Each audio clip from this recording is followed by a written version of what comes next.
Voilà, merci à vous tous qui êtes branchés maintenant pour suivre ces magazines, les débats congolais.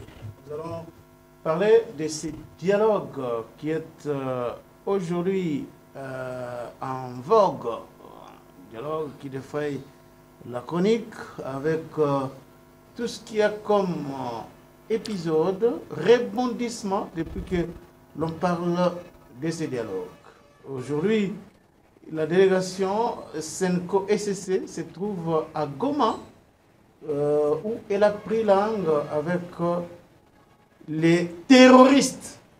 C'est le mot du président Tshisekedi, terroriste Corneille Nanga. Et toute son équipe, doit-on attendre quoi d'un tel dialogue à partir du moment où l'UDPS, parti au pouvoir, rejette catégoriquement ces dialogues initiés par la SENCO et le CC? Que doit-on attendre de ces dialogues qui aujourd'hui apparemment divisent l'union sacrée? Et nous allons analyser toutes ces questions-là au cours de l'émission de ce jour. Et pour en parler sur ce plateau, nous avons le plaisir de recevoir M. Patrick Eyalé, l'éditorialiste Patrick Eyalé. M. Eyalé, bienvenue. Merci Charles-Quint. Ça y est, hein, finalement on est là. Les dialogues parfois hier décriés, rejetés,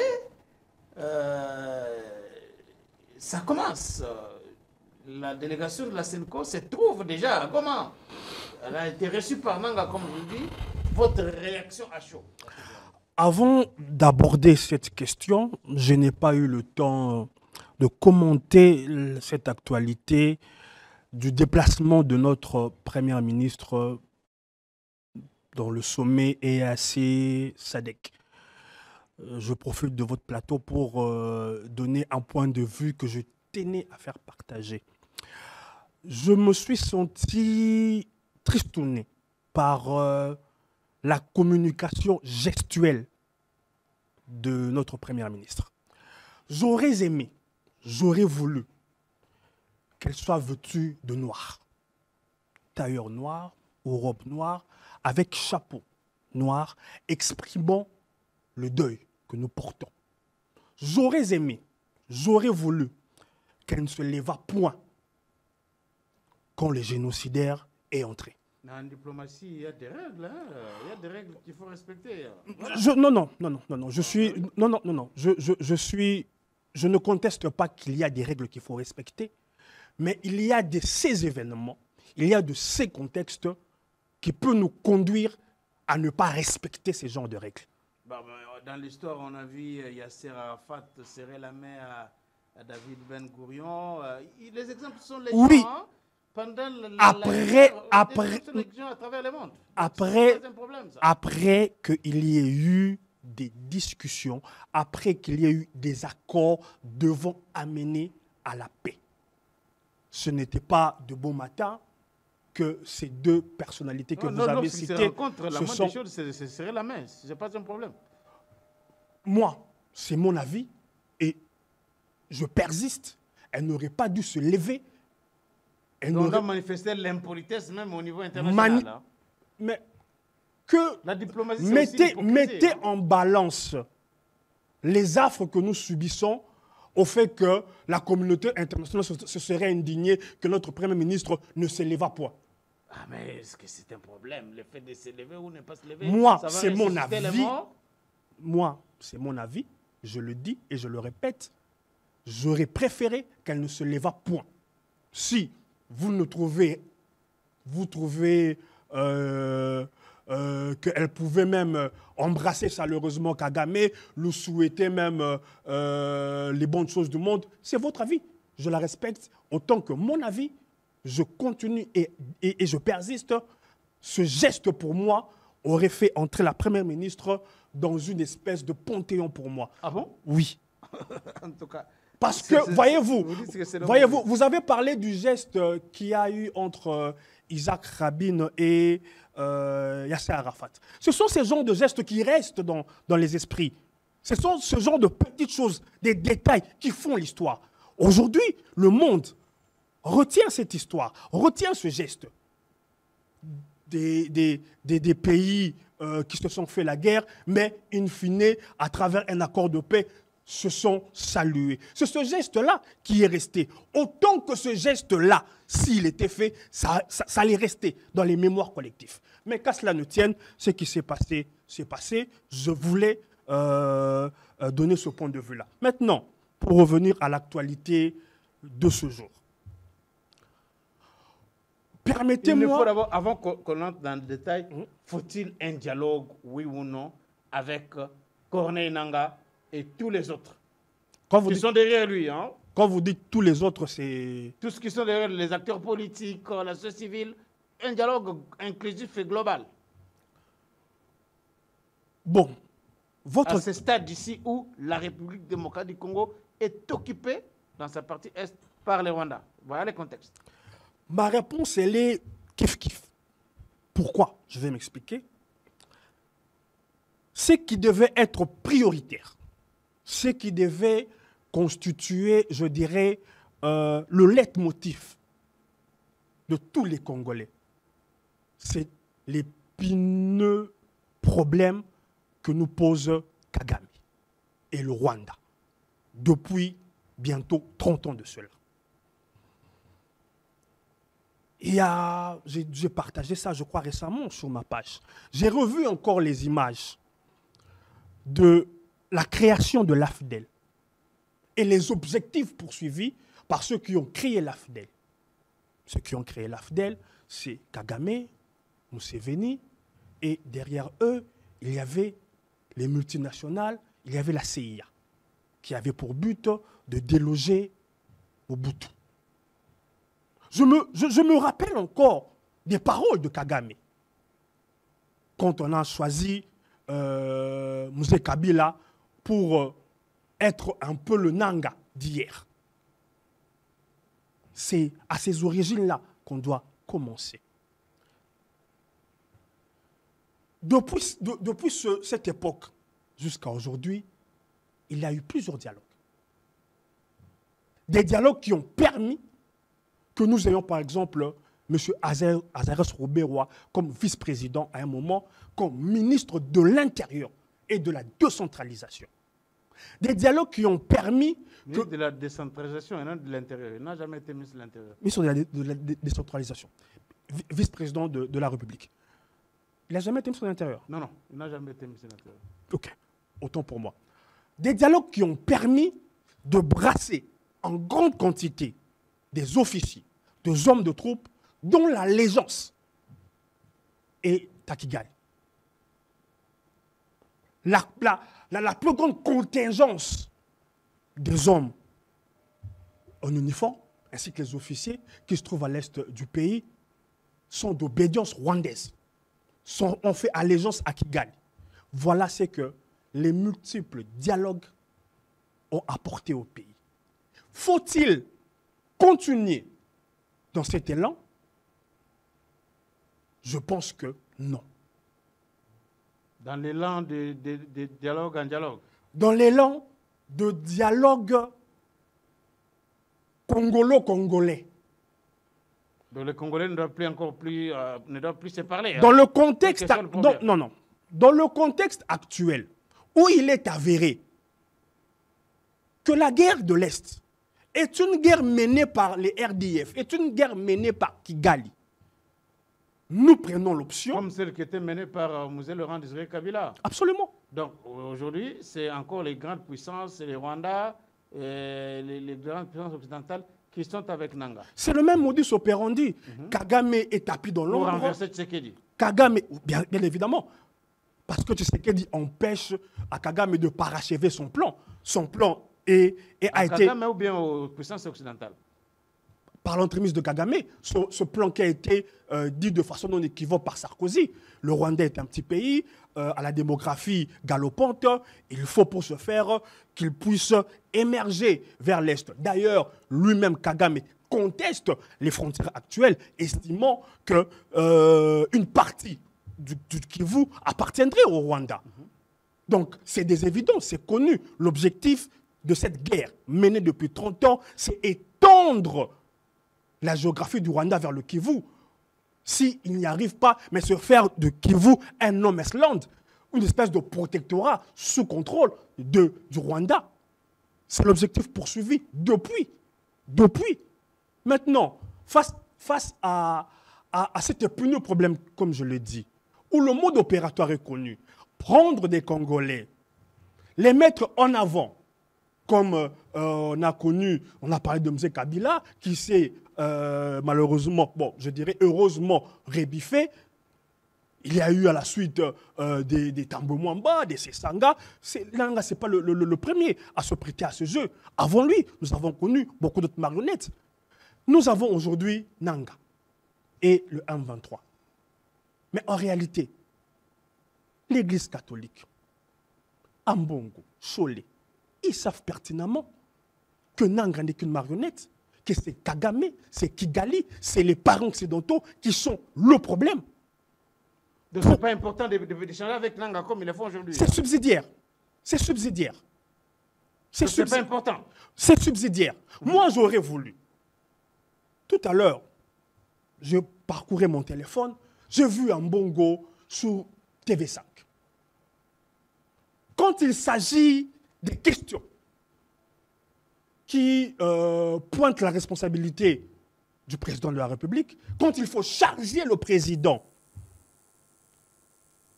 plusieurs fois j'ai vu le président Tshisekedi, plusieurs fois j'ai vu le cardinal prendre son bâton de pèlerin dans ce qu'il appelle mission prophétique, aller sur TV5, aller sur France 24 pour ne pas hésiter à taper nommément sur le président, décriant sa gestion. Je n'ai pas dit qu'il fait mal. Il est dans son bon droit de critiquer, de se montrer fermement opposé face au président. Mais qu'est-ce qui empêche le cardinal d'exploiter ces mêmes tribunes pour condamner véhément Kigali, pour appeler son homologue cardinal rwandais, de plaider pour que la paix règne, pour demander aux Occidentaux de cesser leur soutien. Donc là, je dirais, la fermeté qu'il a, il ne l'a que quand il s'agit pour critiquer la gestion de Tshisekedi. Il la perd subitement quand il s'agit de pointer du doigt le vrai responsable de ce qui se passe à l'Est, reconnu aujourd'hui par toute la communauté internationale, même si cette communauté ne sanctionne pas. Qu'est-ce qui empêche notre cardinal de porter notre voix? Ils ont été même jusqu'à être reçus dans les chancelleries à l'ONU quand il s'agissait des élections, quand il s'agissait de contester les élections. Ce problème ne mérite pas qu'il fasse aussi ce même lobby, d'aller à l'ONU, d'envahir les plateaux télé comme il a l'habitude de le faire. Mais le ministre Mouyaya a dit que la position de l'Église catholique devait être clarifiée. Mais comment clarifier à partir du moment où les évêques, après leur audience... Non, j'en suis pas encore là. La demande faite par le ministre Mouyaya de la clarification de la position de la SENCO est survenue après une homélie du cardinal le 30 mars 2024, où le cardinal disait ceci. Le cardinal disait comprendre les Congolais qui rejoignent la rébellion. J'ai l'impression qu'on donne parfois congé ou des vacances prolongées à notre mémoire. Le cardinal a dit qu'il comprenait les Congolais qui rejoignaient la rébellion. Parce que, disait-il, le pouvoir posait des actes qui blessent certains compatriotes et les exclut du partage du gâteau national. Le 30 mars, dans son homélie, c'est les propos du cardinal Ambongo, justifiant le fait que certains Congolais sont en rébellion. Mais comment vous expliquez que vous vous érigez encore aujourd'hui en arbitre, en une personne faisant preuve, je dirais, d'espèce d'autorité morale.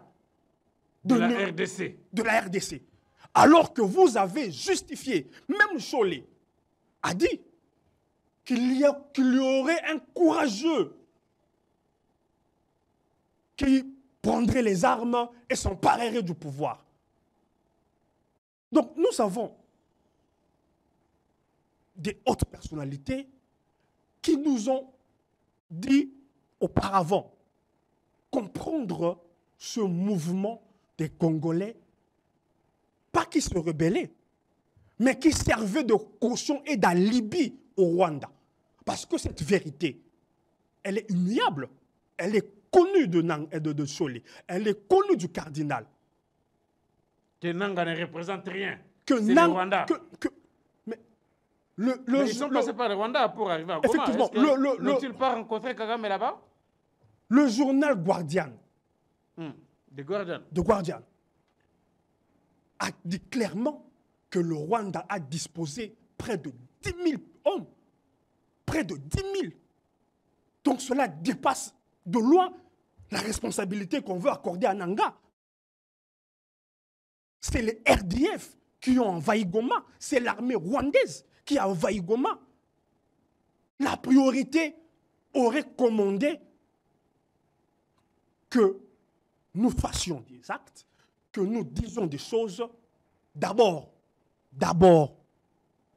contre Kagame, contre Kigali, contre le Rwanda, contre ses parents. Mais lorsque Kagame dit que le problème, c'est un problème congolais, qui est dialogue, parce qu'il y a eu processus de Luanda, il y a eu processus de Nairobi, mais Kagame, Museveni et les autres disent il faut que les Congolais se parlent. Même lors du sommet conjoint EAC SADC, ils ont demandé aux Congolais de dialoguer.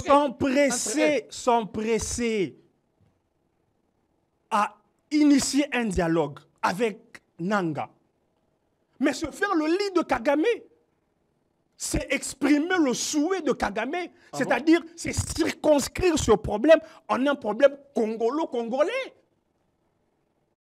C'est donner des béquilles au narratif du Rwanda que le pouvoir nous accuse inutilement, gratuitement. C'est un problème qui les concerne. Voilà, même les princes des églises ont pris l'initiative de les réconcilier. C'est légitimer le narratif du Rwanda. Mais Patrick Yalé, la question reste pendante. Il y a eu le processus de Luanda, il y a eu le processus de Nairobi. Dans tous ces processus-là, il est recommandé un dialogue entre Congolais. Que doit-on faire? Si Kagame aujourd'hui dit « Moi, je n'ai pas de problème, allez au Congo », mais il a déployé 10 000 militaires. Finalement, comment on va s'en sortir? C'est ce que je te dis, Charles-Eka. Le dialogue congolais, pour moi, je ne dis pas que il ne faut pas le faire. Je dis que c'est subsidiaire. Le règlement de ce problème passe par, je dirais, régler le problème avec Kagame. Qui ne veut pas régler le problème. Qui ne veut pas. Alors on fait quoi? Si lui ne on veut ne pas joue régler pas son le jeu. problème et qu'il instrumentalise les Congolais, n'est-il pas sage de lui arracher ces Congolais-là pour ôter cet argument-là? Vous pensez que si on désactive Nanga, les velléités hégémoniques de Kagame, il dit « Ok, c'est bon, j'en ai fini. Je tourne la page. J'oublie mon plan. Je vous laisse tranquille. Développez-vous. Construisez le pays. »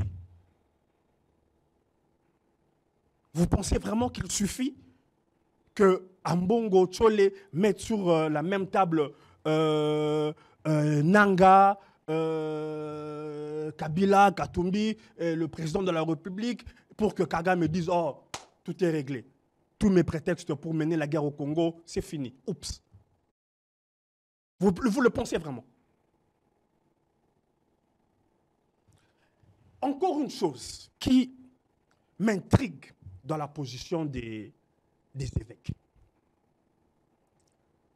Vous vous souviendrez que, à l'aune des élections de 2018, l'abbé Chollet était sur un plateau de télévision, sur Télé 50, avec les amis Kerry et Zantoto, affirmant dans cette émission que la Senco avait reçu 40 000 smartphones des Arabes, des Mongols.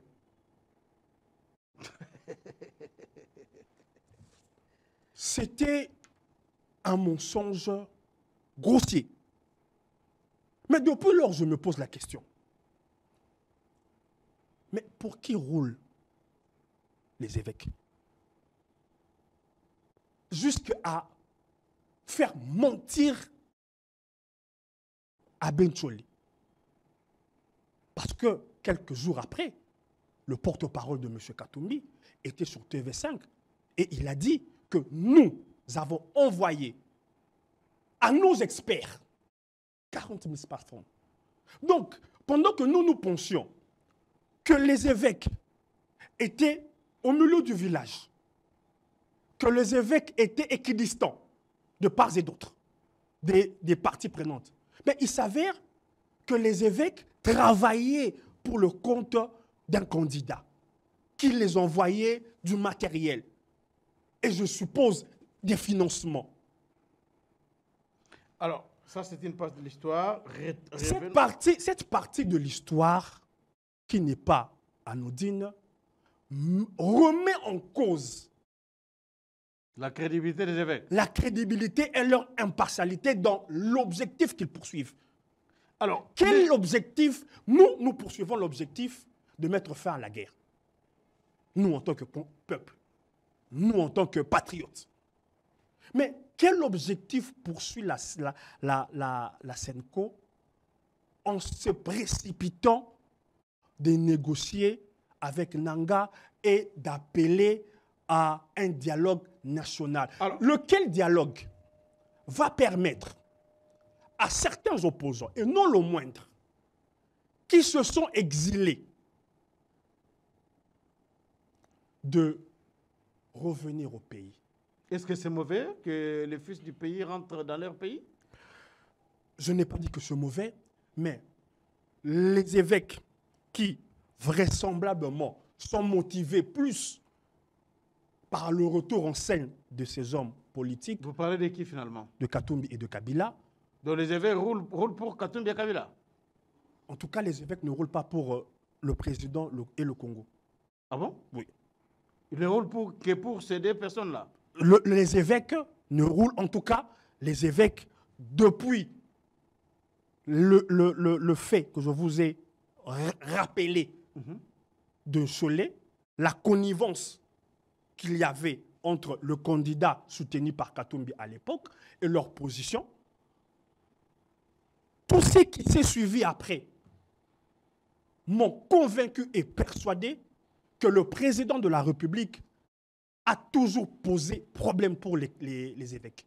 Alors, M. Patrick Yalé, vous parlez de ces dialogues-là. Nous avons tous suivi les évêques qui étaient reçus par le président de la République et à l'issue de leur entrevue avec le chef de l'État, les évêques ont dit que le président de la République a salué leur initiative de prendre langue avec tout le monde.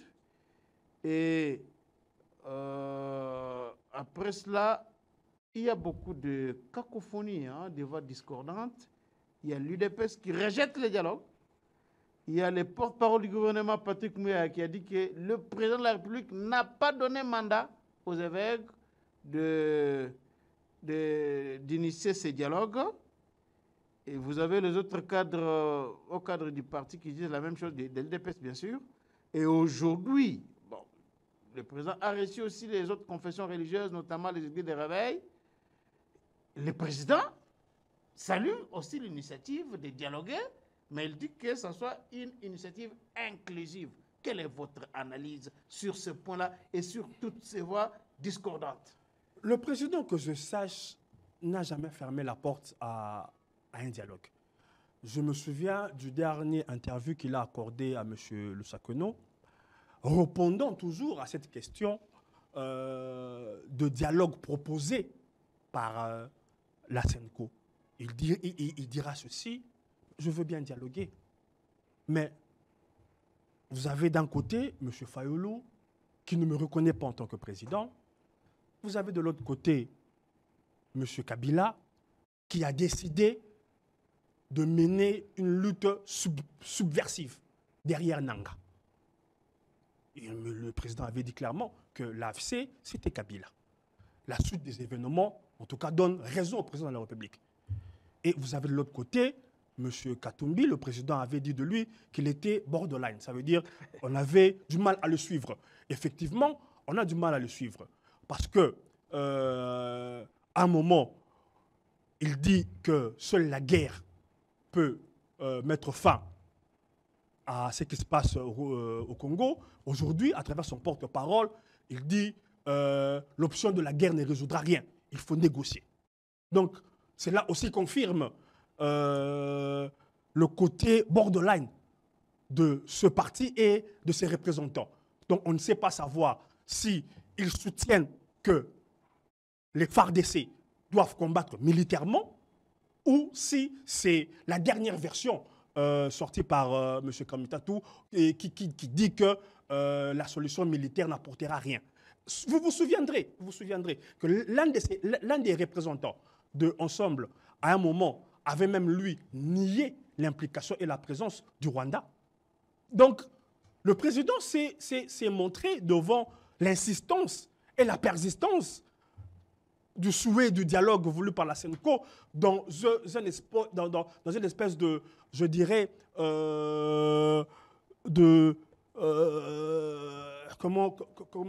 Capharnaüm. De Capharnaüm. Dialoguer avec qui? Dialoguer pour quel but?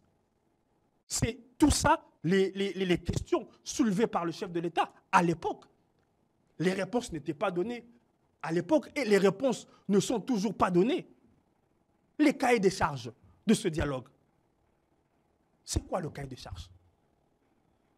Moi, je comprends l'inquiétude manifestée par ceux qui remettent en question. Peut-être ils ne remettent pas en question le dialogue. Ils remettent peut-être en question les personnes s'étant proposées à faire ce dialogue. Eu égard à ce que j'ai dit. Parce qu'il s'avère que ces personnes sont eux aussi partie prenante au conflit. Les évêques catholiques. Mais oui. Ils sont partie prenante au conflit. C'est cela le problème. Comment vous allez dialoguer avec des gens qui ont justifié que les Congolais prennent des armes? Après, ces mêmes gens, ils viennent, ils disent non, on veut vous réconcilier. Alors que vous avez dit comprendre les Congolais qui prenaient les armes.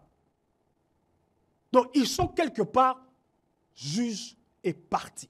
Alors, ils sont juges et partis dans le fait qu'ils souscrivent dans cette démarche de renverser le pouvoir actuel de tous les moyens possibles.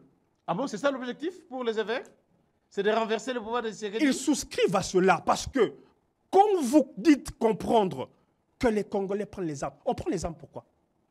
On prend les armes pour renverser les institutions en place. C'est l'objectif d'ailleurs poursuivi et dit clairement par Nanga et les M23. Mais alors, le président Tshisekedi salue. Vous dites que l'objectif de ces évêques, c'est de renverser le pouvoir de Tshisekedi. Mais les mêmes Tshisekedi a salué leur initiative. Patrick Yalé, même si son parti rejette, même si le porte-parole du gouvernement dit que le président ne leur a pas donné un mandat, mais le président lui salue que l'initiative, qu'il continue. Non, le président... C'est un aveu d'impuissance. Non. Le président, dans son attitude, a toujours voulu montrer qu'il est ouvert à toutes les voies qui peuvent amener la paix. Je ne veux pas refaire la célèbre phrase du maréchal Mobutu qui disait « S'il faut pactiser avec le diable, je pactiserai ». Je pense que le chef de l'État est dans cet élan, que s'il faille que ceux-là qui ont souscrit au projet de me renverser proposé par Nanga, s'ils disent aujourd'hui qu'ils ont la formule pour amener la paix, je ne dirais pas non. Je ne dirais pas non. Je pense que c'est dans cet esprit que le chef de l'État a dit, dont acte. Alors, Patrick Yalé, Faites donc. il est d'une autorité publique que le Rwanda avait signé des accords en 2009 avec le régime de Kabila où il avait imposé, lorsque je parle du Rwanda, j'ai fait allusion ici au M23, hein, où ils avaient imposé à ce que certains officiers militaires des M23 ne soient pas permittés dans notre province, qu'il ne reste qu'au Nord Kivu et une partie du Sud Kivu, et qu'ils aient un quota dans la nomination des administratifs, dans l'armée et d'autres secteurs. Ça, c'est l'accord de 2009. Est-ce que pensez-vous qu'aujourd'hui, avec ce dialogue, Kagame va renoncer à ça et que ça sera une fois-ci, ça sera cette fois-ci une occasion pour les Congolais de cimenter l'unité et la paix pour toujours? Moi, j'aurais voulu que ceux qui demandent avec insistance au chef de l'État de négocier nous disent, nous vous demandons de négocier, mais qu'ils disent aussi ce que le chef de l'État peut concéder. Parce que dans une négociation, vous y allez pour concéder aussi. Ce sont des compromis. Ok. Le chef de l'État représente la nation. Il nous représente, nous. Prenons prenons le parti de ceux qui veulent le voir négocier et dialoguer, comme les Kamitatou et consorts. Mais qui ne se limitent pas à dire dialoguer, qui ne se limitent pas là, qui nous disent qu'est-ce qu'ils veulent que le chef de l'État concède. On parle déjà d'une transition de 3 ans. On parle déjà de la remise en cause des autres institutions, le Parlement, là. Qui a 150 députés, 150 députés pour chaque parti au conflit Nanga, Fayoulou, Katumbi et les autres, pour composer les 500 députés, qui ait un gouvernement d'union nationale, un partage du pouvoir dans le territorial, dans les provinces. Voilà. C'est ça, en réalité, il y a deux demandes. Il y a une demande congolo-congolaise, cette demande-là, et il y a la demande sous-jacente voulue par Kagame. Cette demande première intéresse aussi Kagame, parce que Kagame veut avoir au sommet du pays quelqu'un qui peut facilement manœuvrer, quelqu'un qui peut ne pas lui faire ombrage à son plan. Mais subsidiairement, il y a aussi la propre demande de Kagame exprimée par ses supplétifs. Cette demande de voir les officiers, les militaires de son obédience être nommés dans les Kivu, pour lui permettre de continuer son plan machiavélique. Hein? Voilà. Il y a ces deux demandes-là. Maintenant, il faut que ceux qui appellent le chef d'État à négocier nous disent qu'est-ce qu'il doit concéder. Sur la première demande, c'est contradictoire de dire non à un quelconque changement de constitution. La constitution est rien que la constitution. Et ramener comme demande des propositions anticonstitutionnelles. Ah bon? Mais les demandes exigées, vous les trouvez où dans la constitution? Dissolution de l'Assemblée nationale, un autre gouvernement. Transition avec... oui. Comme il n'avait pas gagné les élections, alors à ce moment-là, il faut une transition. Non. Le dialogue... Il y a même ceux qui demandent sa démission. Hein? Non. À ce stade, il n'est plus question qu'il n'avait pas gagné les élections. Il parle d'une crise politique. La crise politique d'aujourd'hui, à ce jour, ce n'est pas une crise politique que le chef d'État n'a pas gagné les élections. C'est derrière nous. C'est derrière nous. Ils ont, je dirais, ils ont pris la ligne. On a parlé de ça, hein, il faut le savoir. Mais c'est ce que je vous dis, Charles Eka. Il y a plusieurs demandes qui se superposent. Mais moi, je m'arrête d'abord à ceux qui sont dans la logique de respect de la Constitution. La Constitution est rien que la Constitution. Comment vous pouvez souscrire à des propositions anticonstitutionnelles? Ça, c'est de un. De deux, comment on répond aux demandes de Kagame exprimées par ses supplétifs? Parce que notre armée est subdivisée en, je dirais, en quatre catégories. Il y a la première catégorie, c'est, je dirais, des rwandophones, dont l'allégeance est connue. Ces officiers, vous ne pouvez pas les bouger du Kivu.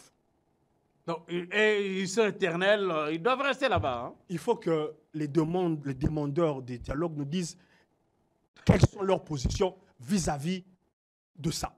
Il y a une deuxième catégorie, des officiers, je n'aime pas parler des provinces, mais je suis bien obligé, d'origine katangaise. Eux ont fait allégeance à Kabila, parce que c'est Kabila qui les a façonnés. Ah, mais ce n'est pas tout le monde, attention, n'exagérons pas ici, ce n'est pas tout le monde. Hein? Je parle des généralités. Non, mais ce n'est pas tout le monde. Les chefs d'état-major général aujourd'hui, Charles Eka, il y a beaucoup de choses à dire là-dessus. Je parle des généralités. Autant que tous les Tutsis ne sont pas d'allégeance à Kagame. Pour preuve, Masunzu est en train de défendre la patrie. Ça veut dire que quand je parle, je ne dis pas que tous les généraux katangais sont fidèles à Kabila. Non, je ne dis pas ça. Autant que quand je dis, je parle de Tutsis, je parle des gens à connotation rwandophone, je n'englobe pas tout le monde. Dans nos rangs, pour preuve aujourd'hui, le général Masunzu défend la patrie. Mais autant on ne peut pas nier cette évidence. C'est notre histoire, Charles Eka. Nous avons eu dans cette armée des généraux qui étaient les généraux de Mobutu, mais pas les généraux de la République. C'est notre histoire. C'est la difficulté que nous avons. Nous avons parfois des officiers qui se considèrent étant des officiers de l'individu, pas de la patrie. C'est une tare que nous a légué Mobutu, qui continue à traverser. Ces gens des généraux existent. Ils n'ont pas fait allégeance à la République, ils ont fait allégeance à une personne. Je n'aimerais pas citer les noms de tous ces généraux sous Mobutu qui ne juraient que par Mobutu et non sur la République. Ça, c'était la deuxième catégorie. La troisième catégorie, vous avez des généraux qui sont là pour les affaires, qui sont fous de la patrie. Le Congo peut tomber aujourd'hui, ils ne sont pas là. Pour eux, c'est leur business. Ils sont aujourd'hui des millionnaires grâce à l'instabilité. Tant qu'il y a instabilité, eux, ça leur profite. Et la quatrième catégorie, c'est la catégorie des patriotes. Qui est encore. Quoique, ils ne sont pas en grand nombre, mais il y a encore des officiers patriotes, prêts à mourir pour le pays, prêts à verser le sang pour le pays, qui ont mal dans leur âme quand ils voient les politiciens sacrifier ce pays, qui souffrent dans leur âme, qui voient leurs siens tomber. C'est comme ça que j'ai dit dans un plaidoyer que pour les soldats et les Wazalendo tomber, nous devons résister. Nous devons résister. Parce que les gens qui sont tombés, ils sont tombés pour vous et moi. Ils ne sont pas tombés pour que des gens se réunissent et partagent le pouvoir. Les Nanga et les autres. On ne peut pas laisser les sons des Wazalendo, des militaires, plus de 3000, qui sont tombés, être bafoués comme ça, être oubliés, piétinés comme ça, pour les intérêts de quelques personnes. Que le chef de l'État refuse le dialogue. Non. Explore toutes les voies, et ce compris d'en finir militairement. Si c'est par un dialogue que nous allons mettre fin à cette situation qui dure depuis 30 ans, tant mieux. Mais si Kagame est déterminé à continuer son plan, quoi qu'il en coûte, que le chef de l'État, au risque de sa vie, comme l'a fait Mouzé, ne recule pas et ne plie pas. Merci beaucoup Patrick Gallet, c'est la fin de cette émission. Merci à vous tous qui nous avez suivis. Abonnez-vous massivement sur GCR Congo Télévision. Si vous avez aussi aimé les contenus le contenu. Si vous avez aimé le contenu, si vous avez aimé le contenu, aimez, laissez un pouce bleu, partagez aussi l'émission dans vos groupes WhatsApp, dans les réseaux sociaux, partout à travers le monde. Abonnez-vous massivement sur GCL Congo Télévision. Nous allons nous retrouver prochainement dans un autre numéro de votre magazine.